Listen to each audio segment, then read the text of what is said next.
Hi my dear viewers and subscribers, చాలా కాలం తర్వాత మన ఛానల్లో ఒక అద్భుతమైన వీడియోతో మీ ముందుకు వచ్చేసాను. అదేంటో చూసేద్దామా? చాలా కాలం తర్వాత హైదరాబాద్ నుంచి మా సొంత ఊరైనటువంటి తాడపత్రికి అనుకోని పరిస్థితులు వెళ్లాల్సి వచ్చింది. సో అక్కడికి వెళ్ళిన తర్వాత నేను అనుకున్న ఏ పని అవ్వలేదు. చాలా బోర్ ఫీల్ అవుతున్న టైంలో మా మచ్చాగాడు బావా ఎక్కడికైనా లేచిపోదామా అన్నాడు. సో మేమిద్దరం ఇమీడియట్ గా ఒక ప్లాన్ చేసుకున్నాం, అర్జెంట్ గా అహోబిలం నరసింహస్వామి టెంపుల్ కి వెళ్ళిపోవాలని. సో ఇక అడుకున్నది తడవుగా మా ఫ్రెండ్ గానికి ఒక కాల్ కొట్టా. ఆడి రాయల్ ఎన్ఫీల్డ్ 500cc బుల్లెట్ లో అలా లాగిస్తూ మేము వెళ్ళిపోయాం అహోబిలం. ఇక రెగ్యులర్ గా మన ట్రావెల్ లాగ్ సిరీస్ లో మనం మొదటగా చెప్పుకునేది అసలు మనం వెళ్లే క్షేత్రాన్ని ఎలా చేరుకోవాలి. భారతదేశం నుంచి ఎక్కడి నుంచి అయినా సరే మనం ఆ క్షేత్రాన్ని చేరుకోవడానికి మనకున్న ఫెసిలిటీస్ ఏంటి, train, air, road, by ship అని మనం ముందే చెప్పుకుంటాం కదా.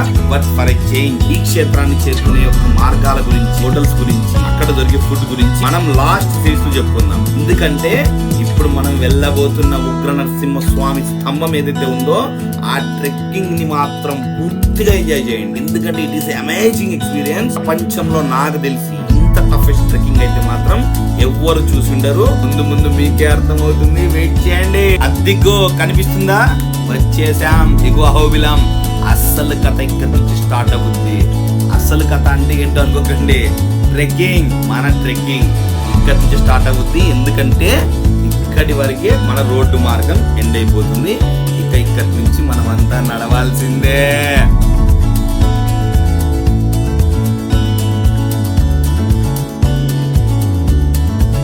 ఈ ట్రెక్కింగ్ లో మీ అందరికి నేను కొన్ని జాగ్రత్తలు చెప్పాలనుకుంటున్నాను. దయచేసి జాగ్రత్తగా వినండి. ఎవరైనా బీపీ, షుగర్, ఆస్తమా కంప్లైంట్ ఉన్న వాళ్ళు మాత్రం దయచేసి ట్రై చేయకండి. ఎందుకంటే ఇది చాలా డేంజరస్ ట్రెక్కింగ్. ఇక్కడ మీకు కొన్ని బోర్డ్స్ కనిపిస్తాయి, డోలీ సదుపాయం అని. డోలీ సదుపాయం కేవలం ఎగువ అహోబిలంలో ఉన్నటువంటి 4 నరసింహస్వామి క్షేత్రాలకు మాత్రమే. కానీ మనం ఉగ్రస్తంభం చేరుకోవాలంటే మనం నమ్ముకోవాల్సింది మన కాళ్ళను మాత్రమే. అక్కడికి ఎటువంటి డోలీలు వెళ్ళవు.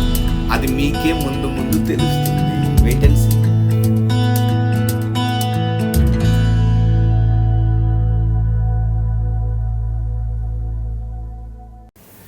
మేం వెళ్తున్న ట్రెక్కింగ్ దారిలో మీకు చాలా టెంపుల్స్ కనిపిస్తా ఉంటాయి. ప్లీజ్ దాన్ని ఫోకస్ చేయకండి. నాది, నా మచ్చగాంది ఒక్కటి టార్గెట్, ఉగ్రస్తంభం. మా టార్గెట్ అది. అక్కడికి రీచ్ అయ్యే వరకు మేము ఏ దర్శనాలు చేసుకోం.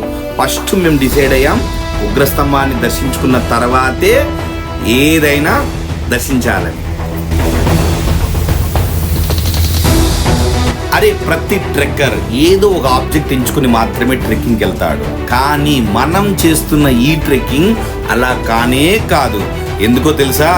ఇక్కడ హిస్టారికల్ టెంపుల్స్ ఉన్నాయి, రిలీజియస్ థింగ్స్ ఉన్నాయి, వాటర్ ఫాల్స్ ఉన్నాయి, గ్రీనరీ ఉంది, జల పారే సెలయేళ్ళు ఉన్నాయి. వీటన్నిటిని చూస్తే నాకు అనిపిస్తుంది it's a pack of combo with all the adventurous things. ఒక్కసారి రండ్రా, ఎంజాయ్ చేస్తారు.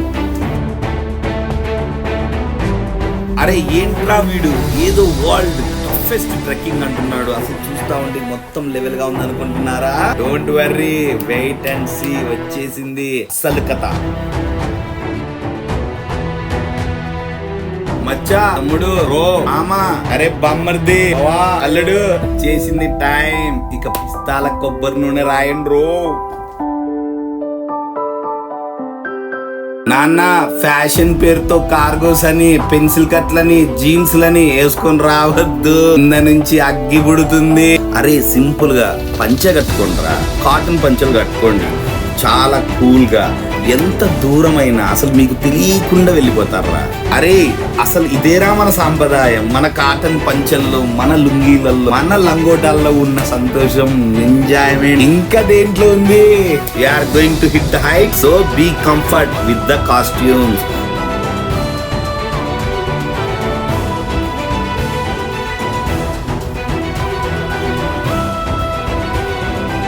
అదిగో ఈడెవడు చూపించేస్తున్నాడని చెప్పేసి అదే ఉగ్రస్తంభం అనుకోకండ్రు.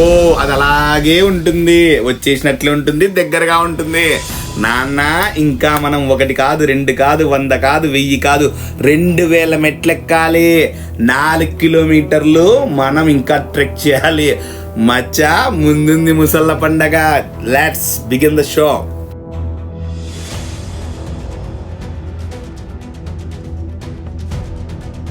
అరే అరే అరే అరే ఎదవా పడిసొచ్చావు.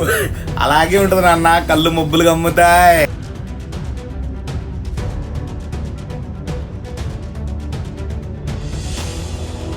अरे जोरोंगी दुनिया में जो भी दिखता है वो सुंदर है, सब कुछ जायज है. ये पागल कुत्ता तो अभी से बैठ गया है. बेटा कहानी अभी बाकी है.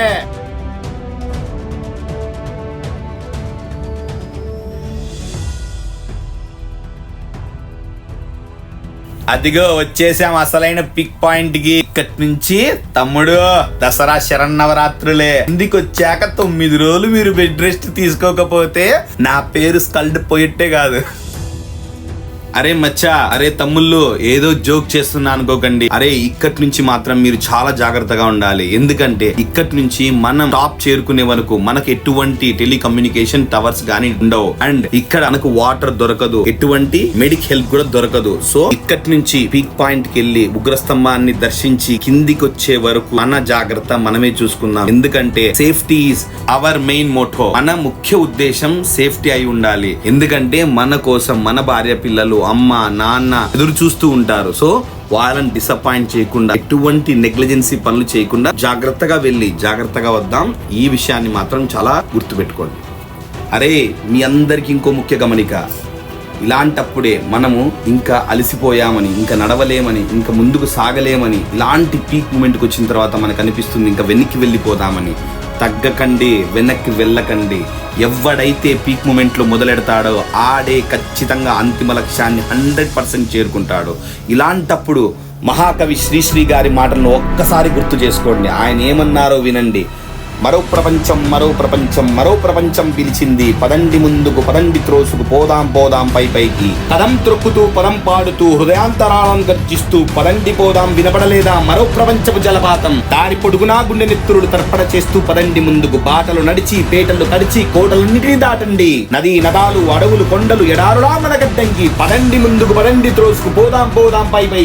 గిరా ఎనర్జీ అంటే ఇప్పుడు మొదలవుతుంది నా అసలు ప్రస్థానం. అలాగే నాకు కవితలు నచ్చినట్లుగానే శ్రీశ్రీ గారివి మీకు కూడా ఏదో ఒక నచ్చి ఎనర్జీ ఇచ్చి ఒక పాయింట్ ఉంటుంది. కవితలు కావచ్చు, పాటలు కావచ్చు, పద్యాలు కావచ్చు, శ్లోకాలు కావచ్చు. ఒక్కసారి తలుచుకోండి, వెనక్కి తిరిగి కూడా చూడర్రా. ట్రెక్కర్స్ అందరికి మరో ముఖ్య గమనిక. ఈ పీక్ పాయింట్ స్టార్టింగ్ లోనే ఒక్కసారి మీ బ్యాక్ ప్యాక్ ని చెక్ చేసుకోండి. సఫిషియెంట్ వాటర్ ఉందా లేదా, ఎనర్జెటిక్ ఫుడ్ ఉందా లేదా, ఎలక్ట్రోలైట్స్ ఉన్నాయా లేదా, మీకు అవసరమైన medicines which is very much emergency me back pack లో ఉన్నాయా లేదా ఒక్కసారి మరీ చెక్ చేసుకోండి. ఎందుకంటే ఈ పీక్ మూమెంట్ లో మీకు ఎటువంటి హెల్ప్ దొరకదు. So be careful. అదిగో మళ్ళీ కనిపిస్తుంది, వచ్చిందండి వైఆర్ రోబో. అది మన దగ్గర రాదు, మనమే దాని దగ్గరికి వెళ్ళాలి. ఇంకా 2 కిలోమీటర్ ట్రెక్కింగ్ ఉంది మచ్చా. మాక్సిమం మన ట్రెక్కింగ్ లో మనం లాస్ట్ పీక్ పాయింట్ కి రీచ్ అవ్వబోతున్నాం. ఇంకా ఇక్కడి నుంచి 1.2 కిలోమీటర్ లో మనం ఉగ్ర స్తంభాన్ని రీచ్ అవ్వబోతున్నాం. రీచ్ అవ్వడానికి ముందు మీ అందరికి మరొక ముఖ్య విషయం, ట్రెక్కింగ్ ని మాత్రం అర్లీ మార్నింగ్ 6 to 7 మధ్యలో స్టార్ట్ చేయండి. ఆఫ్టర్నూన్ లోపల కంప్లీట్ చేసుకోండి. ఎట్టి పరిస్థితుల్లో కూడా ఆఫ్టర్నూన్ స్టార్ట్ అవ్వద్దు. And evening time it's more risky. ఎందుకంటే ఇక్కడ మీకు ఎటువంటి లైట్ ఫెసిలిటీ కానీ, మీకు ఎంత ముందే చెప్పున్నాను, ఎటువంటి హెల్ప్ కూడా మీకు దొరకదు. మేము ఈ ట్రెక్కింగ్ ని అర్లీ మార్నింగ్ 6:30కి స్టార్ట్ చేసాం. అండ్ ఆల్మోస్ట్ ఆల్ 1 o'clock కి మేము ఈ ఉగ్ర స్తంభంతో పాటు జ్వాలా నరసింహ, వరాహ నరసింహ, మాలోల నరసింహ, ఉగ్ర నరసింహని దర్శనం చేసుకుని దిగువ అహోబిలానికి మేము రీచ్ అయిపోయాం. ఇది మీకోసం a special note from skilled poet. So ఇప్పటి వరకు మనం జోక్స్ వేసుకుంటూ, కవితలు చెప్పుకుంటూ, ఎంజాయ్ చేస్తూ ఇక్కడ దాకా రీచ్ అయిపోయాం. ఇంక కొద్ది దూరంలోనే మనం స్తంభాన్ని రీచ్ అవ్వబోతున్న ఈ శుభ సందర్భంలో ఒక్కసారి ఆ హోబలా నరసింహని స్మరించుకుందాం. లక్ష్మీ కటాక్ష సరసీరుహారాజహంసం పక్షీంద్రశైల భవనం పవనాశమీశం మోక్షీర సహార గణాసార పటీర వర్ణం వందే కృపానిధి అహోబలానారసింహం ఆద్యంత శూన్యమజమవ్యయమప్రమేయం ఆదిత్య చంద్రశిఖిలోచనామాదిదేవం అబ్జాముకాబ్జ మధులోలపామత్త భృంగం వందే కృపానిధి మహోబలానారసింహం కోటిర్కోటి ఘటికోజ్వలాకాంతికాంతం కేయూరహారమణిగుండలామండితాంగం చూడాగ్రరంజిత సుధాకర పూర్ణబింబం వందే కృపానిధి అహోబలానారసింహం అహమన నృసింహ సుభాగ్యమీశం క్రీడాలోల హృదయం విభుదేంద్ర వంద్యం హంసాత్మకం పరమహంస మనోవిహారం వందే కృపానిధి అహోబలానారసింహం మందాకినీ జనన హేతుపదారవిందం వృందారకాలయ వినోదమజ్వలాంగం మందార పుష్ప తులసీర్చితాద్రిపద్మం వందే కృపానిధి అహోబలానారసింహం అరుణ్య కృష్ణ తులసీధరధామరాభ్యాం దాత్రి రమణాభిరమణం మహానీయ రూపం మంత్రాదిరాజ మతదానవ మానవంగం వందే కృపానిధి అహోబలానారసింహం ఇది శ్రీ అహోబలానారసింహ స్తోత్రం సంపూర్ణం. జై Narasimha. My dear subscribers and viewers, सारी दुनिया से कह दो copy that we have achieved. నా ఈ ట్రెక్కింగ్ లో చాలా మంది నన్ను అడిగిన క్వశ్చన్, మీ చేతిలో ఉన్న కర్ర ఏంటి అని. సో ఆ కర్రని మీరు ఇంత కష్టపడుతూ ఎందుకు మోస్తున్నారు అని. అది కల్కి సినిమాలో అశ్వత్థామ చేతిలో ఉన్న కర్ర కాదు, అర్జునుడి చేతిలో గాండివం. అది గాండివం నా చేతికి ఎలా వచ్చిందో తెలుసుకోవాలని ఉంటే మాత్రం తప్పకుండా నా Ahobila Navanarasimha web series second part చూడండి, మీకే తెలుస్తుంది. జై అహోబలా నారసింహ, జై జై నారసింహ.